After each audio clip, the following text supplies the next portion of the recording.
베드로전서 3장 13절에서 22절까지 말씀을 교독합니다. 또 너희가 열심으로 선을 행하면 누가 너희를 해하리요?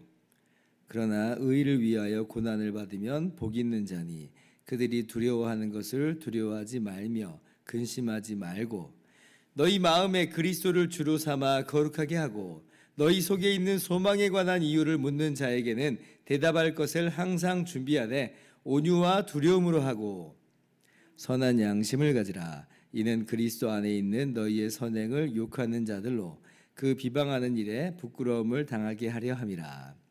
선을 행함으로 고난받는 것이 하나님의 뜻일진데 악을 행함으로 고난받는 것보다 나으니라. 그리스도께서도 단번에 죄를 위하여 죽으사 의인으로서 불의한 자를 대신하였으니 이는 우리를 하나님 앞으로 인도하려 하심이라. 육체로는 죽임을 당하시고 영으로는 살리심을 받으셨으니 그가 또한 영으로 가서 옥에 있는 영들에게 선포하시니라. 그들은 전에 노아의 날 방주를 준비할 동안 하나님이 오래 참고 기다리실 때에 복종하지 아니하던 자들이라. 방주에서 물로 말미암아 구원을 얻은 자가 몇 명뿐이니 겨우 8명이라.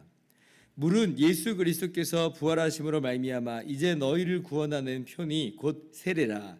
이는 육체의 더러운 것을 제하여 버림이 아니요 하나님을 향한 선한 양심의 강군이라. 그는 하늘에 오르사 하나님 우편에 계시니 천사들과 권세들과 능력들이 그에게 복종하느니라. 아멘. 할렐루야. 하나님의 크신 은혜와 평강이 오늘도 변함없이 여러분 가운데 가득 넘치기를 주님의 이름으로 축원합니다. 베드로전서는요, 우리가 하나님의 택함 받은 새 생명이요 자녀요 백성이 되었으니 하나님 아버지를 닮아 모든 행실에 거룩한 삶을 살 것을, 세상 속에서 살아갈 때에 불신자들 앞에서 행실을 선하게 가질 것을 지금 반복해서 교훈하여 주십니다. 이것이 우리를 부르신 이유요 목적이다. 이제 그래요. 특히 인간의 어그러지고 부패한 모든 제도 속에서도 뭐 예를 들면 정부, 그리고 뭐 가불관계, 심지어 부부간에도 정말 말도 안 되는 그런 억울한 그런 이 상황과 제도 속에서도 순종하면서 선을 행하는 것이 하나님의 부르심을 따라 사는 것이다. 하나님의 부르심에 합당한 삶이다라고 이제 교훈을 하여 주시죠. 오늘 본문은 이제 그 다음이에요. 자, 그렇게 우리가 하나님의 말씀을 따라서 열심으로 선을 행하면, 자, 그러면 자, 누가 너희를 헤아리요? 이렇게 말씀하시죠. 13절. 또 너희가 열심으로 선을 행하면 누가 너희를 헤아리요? 아무도 헤아릴 수 없다는 것이에요. 왜냐하면 우리가 그렇게 선을 행하는 그런 삶 속에 하나님의 눈이 우리를 보고 계세요. 하나님의 귀가 우리를 향하여 열려 있다는 거예요. 하나님의 손이 우리를 붙잡아 주시고 보호해 주시니 누가 우리를 해할 수 있다는 말인가? 우리가 세상에서 마치 내동댕이 쳐진 것 같은 그러한 모습 속에서 선을 행하는 그런 우리의 모습이라 할지라도, 그러나 하나님께서 함께 하신다. 하나님께서 지켜주시고 보호하신다는 것이에요. 마치 구약의 다니엘이 정말 한결같이 선을 행할 때에 하나님께서 다니엘을 보호하신 것과도 같이, 다니엘을 모함하고 죽이려고 했던 그런 사람들이 있었잖아요. 사자굴에 던져지기까지 했어요. 그러나 하나님이 사자들의 입을 막으시면서 다니엘을 보호하신 것을 우리가 알 수가 있습니다. 반면에 그 다니엘을 그렇게 모함하고 죽이려고 했던 그 사람들이 오히려 심판받고 죽임당하는 그런 일을 우리는 성경에서 보게 되었죠. 자, 그런데 혹 지금 당장은 그러한 하나님의 공의가, 그러니까 우리를 향해서는 보호하심이, 또 아기들 향해서는 하나님의 심판이 당장은 드러나 보이지 않을 때도 있어요. 사실은 다니엘 같은 그런 경우도 있지만, 그러나 그러지 않은 경우도, 않는 것처럼 보이는 경우도 있다는 것입니다. 그러나 그럼에도 불구하고 우리가 실망하고 낙심할 필요는 없습니다. 그렇다고 해서 우리가 선을 행하는 것을 우리가 포기하고 그렇게 주저앉아 버릴 필요는 없다라고 하는 것이에요. 왜냐하면 하나님은 분명히 공의의 하나님이시기 때문에 그래요. 그러니까 이 땅에서 하나님의 공의가 그렇게 실현되는데, 근데 혹 그렇게 보이지 않을 때는 언제 분명하고도 확실하게 실현이 되냐면 이 땅을 이제 뛰어넘어서 장차 오는 새하늘과 새 땅의 바로 그 시점에서 하나님의 영원한 공의의 심판이 있습니다. 우리가 반드시 알아야 될 건 뭐냐면 이 땅조차도 사실은 영원히 있지 않다는 겁니다. 이 땅도 언젠가는 다 불살라 없어져 버릴 것이에요. 우리가 이 땅에서 잠시 잠깐 있다가는 나그네라고 하는데, 근데 이 땅도 사실은 영원하지 않아요. 이 땅도 사실은 잠깐 있다 없어지는 겁니다. 주님 다시 오실 때에 이 땅은 다 불살라져 버리고 없어져 버리고 새 하늘과 새 땅이 하나님으로부터 주어질 것인데, 그때 하나님의 공의의 심판이 완전하게 실현이 돼요. 그러니까 우리가 이 땅에서는 끝까지 억울한 일을 당하는 것처럼 보일 때도 있습니다. 그러나 결코 그렇게 끝나지 않다는 거예요. 그래서 우리는 여전히 기대하고 있는 것이고, 우리가 여전히 선을 행하는 것을 주저하지 않는 거죠. 그래서 14절 보면, 자, 그러나 의를 위하여 고난을 받으면 복이 있는 자니 그들이 두려워하는 것을 두려워하지 말며 근심하지 말고.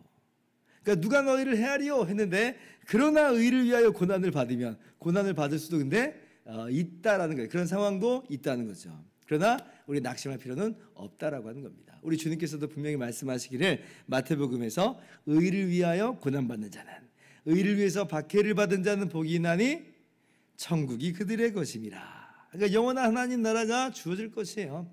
도리어 우리를 해하고 우리를 박해하고 고난 가운데 고난을 가져다 주는 바로 그런 악한 사람들은 그때 하나님의 심판대에 서게 된다라고 하는 것입니다. 그래서 우리는 낙심하지 않고 오늘도 이 소망을 가지고 선을 행하는 일을 우리가 힘을 다하는 것이죠.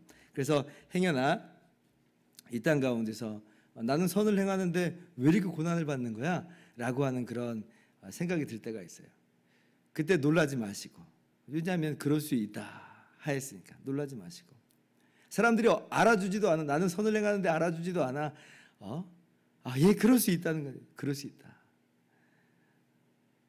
그러나 분명히 우리가 아는 것은 천국이 우리의 것이구나 라고 하는 것을 기억하면서 그렇게 우리가 힘써서 오늘 또 하나님 말씀을 준행하면서 그렇게 살아갈 수 있으면 좋겠습니다. 우리가 그렇게 살아가면 결국은 이제 누가 우리를 보게 되냐면 이 세상이 우리를 주목하게 됩니다. 이 세상이 우리를 주목하게 돼. 15절 보세요. 자, 너희 마음에 그리스도를 주로 삼아 거룩하게 하고 너희 속에 있는 소망에 관한 이유를 묻는 자에게는 대답할 것을 항상 준비하되 온유와 두려움으로 하고. 그러니까 우리 속에 있는 소망에 대한 이유를 묻는 자들이 있다는 거예요. 어떤 의미로든지 간에 좀 신기해서 단순한 호기심으로 그렇게 물어보는 사람도 있고, 정말 진지한 진리를 향한 열망과 탐구로 우리에게 물어보는 사람들이 있다라고 하는 거예요. 그 사람들에게 우리 안에 있는 이 소망을 우리가 대답을 해줘야 된다는 겁니다. 그래서 우리가 우리 안에 있는 소망을 우리도 기억하고 이 소망에 대해서 우리가 이야기할 것을 항상 준비해야 된다는 거예요. 그리고 이제 그들이 우리를 주목하고 물어볼 때 우리가 대답을 해주는 거죠. 우리가 왜 이 고난 중에도 이 타락하고 부패한 세상 중에서도 여전히 선을 행하는가라고 할 때 우리는 우리 안에 있는 산소망을 얘기하는 거예요. 우리를 죄와 사망에서 건져주신 우리 주님의 십자가를 이야기하고, 주님이 다시 오실 때에 우리가 영원한 하나님 나라에서 하나님 나라를 기업으로 유업으로 받게 될 것이다 라고 하는 것을 분명히 이야기해 줘야죠. 그것이 바로 우리를 이렇게 이끌어갑니다. 이야기하는 겁니다. 목사님 뭐 사람들이 관심도 없는 것 같고 묻지도 않아요. 근데 꼭 그렇지만은 않아요. 사실은 다 보고 있습니다. 어떤 목사님의 글에서 제가 잠깐 읽었던, 스쳐 지나갔던 내용인데, 이분이 좀 잘 알려진 목사님이에요. 근데 이제 비행기를 이제 타고 이제 갈 때 옆에 이제 한국 사람이 딱 탔대요. 그런데 이제 뭐 탔구나라고 생각하면서 자기는 이제 비행기에서 계속 이제 자기 할 일을 다 했답니다. 그러면서 뭐 책도 보고 뭐 성경도 보고 좀 그랬대요. 그리고 이제 비행기 타고 이제 거의 이제 도착할 때쯤 돼서 이제 좀 있으면 도착하겠구나 딱 그랬는데, 옆에 있는 그 한국 사람이 다 내릴 때쯤 됐는데 갑자기 목사님 혹시 아무개 목사님이시죠? 이렇게 물어보는 거예요. 맞아요. 예, 제가 그 목사입니다. 그러니까 이제 그분이 하는 말이, 목사님 제가 목사님 설교를 항상 듣고 있습니다. 이렇게 이제 이야기를 하는 거예요. 그러니까 이 목사님이 그렇습니까? 아유, 네, 진짜 그런 말씀 주시죠. 이렇게 대화라도 하고 우리가 이 비행기에서 이렇게 보낼 수 있었을 텐데.라고 하면서 그냥 이제 그런 이야기예요. 그런데 한편으로는 등골이 서늘해지더라는 거예요. 왜냐하면 이 옆에 사람이 비행기에서 내가 하는 그 내내 모든 걸 다 봤다는 거 아니에요.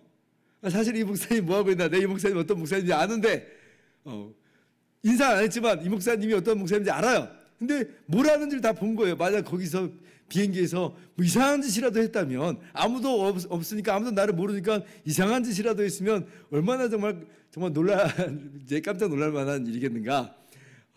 그러면서 이제 목사님이 하는 말이 지켜보고 있다.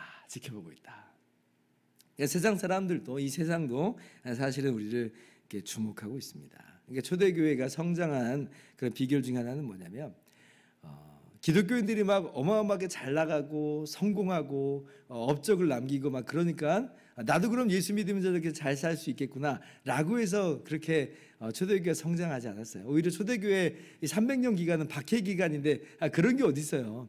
오히려 초대교회 교인들은 예수 믿는 것 때문에 어려움 당하고 이 타락하고 부패한 제도 속에서, 그러나 그럼에도 불구하고 선을 행하면서 살더라는 거예요. 심지어는 순교를 당할지라도 그들의 믿음을 잃지 않아요. 그들 안에 산소망이 있는 걸 본 거예요. 산소망이 있는 걸. 근데 그 산소망이 있는 걸 보면서 주목하면서 물어보는 거죠. 결국 물어보는 거예요. 끌리는 거예요. 처음에는 뭐 그런가 보다 하고 넘어갔을지 몰라요. 그런데 자신의 삶에, 우리가 인생이 그렇잖아요. 우리의 삶에 영혼의 곤고함이 있고 공허함이 찾아올 때가 있어요. 내 인생은 아무것도 아니가 헛되다라는 걸 깨달을 때가 있어요. 그러면 그때는 이제 어디를 찾게 되느냐? 소망이 있는 사람들이 있더라는 거예요. 근데 그래서 그걸 주목하면서 묻는 거죠. 너희 안에 있는 산소망은 좀 어떻게 된 거냐? 너희의 삶은 어떻게 된 거냐? 라고 할 때 거기에 대해서 예수님에 대해서 이야기했던 것이고, 그렇게 해서 초대교회가 성장하는 일이 있었던 것입니다.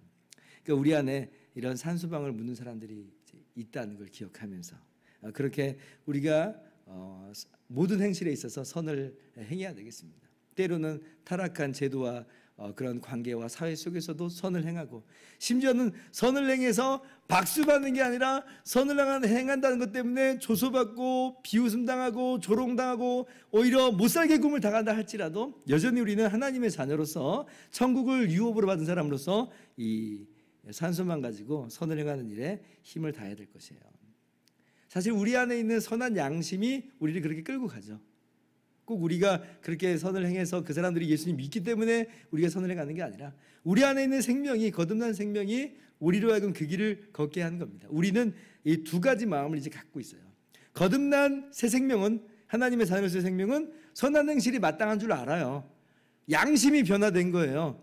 이렇게 사는 게 마땅하지, 이게 하나님 말씀이야 라고 하면서 그것을 즐겨하는데, 근데 옛 본성, 찌꺼기처럼 남아있는 그런 옛 본성은 그래도 나는 내 마음대로 살고 싶은 그런 마음, 욕심이 있어요. 이럴 때에 우리는 항상 그것 때문에 갈등이 있잖아요. 근데 우리는 뭘 쫓아가냐면 항상 선한 양심의 길을 따라갑니다. 하나님께서 우리 가운데 회복시키신 이 선한 양심을 따라서 하나님 말씀이 끊임없이 우리 선한 양심을 자극하거든요. 그러니까 하나님의 말씀을 우리가, 이 변화된 우리의 양심이 항상 받들고 기억하면서 그 길을 주목하면서 우리가 그 길로 나아가게 되는 것입니다. 그래서 오늘 또 우리 안에 있는 하나님께서 살려놓으신 이 선한 양심, 회복시키신 선한 양심, 하나님의 말씀으로 끊임없이 자극하여 주시는 이 선한 양심이 이끄는 그 길로, 하나님의 말씀의 그 길로, 그렇게 선을 행하는 길로 힘을 다할 때 하나님이 주목하시고 하나님이 지켜주시고 보호하실 줄을 믿습니다. 혹 이 땅에서는 당장 눈에 보이지 않을지라도 영원한 하나님 나라가 우리 가운데 기업으로 주어지고 하나님의 신비하신 계획이 우리의 인생 가운데 선한 섭리로 이루어진 것을 믿으면서 우리가 이 길을 잘 감당하는 저와 여러분 다 되기를 주님의 이름으로 축원합니다. 기도하겠습니다.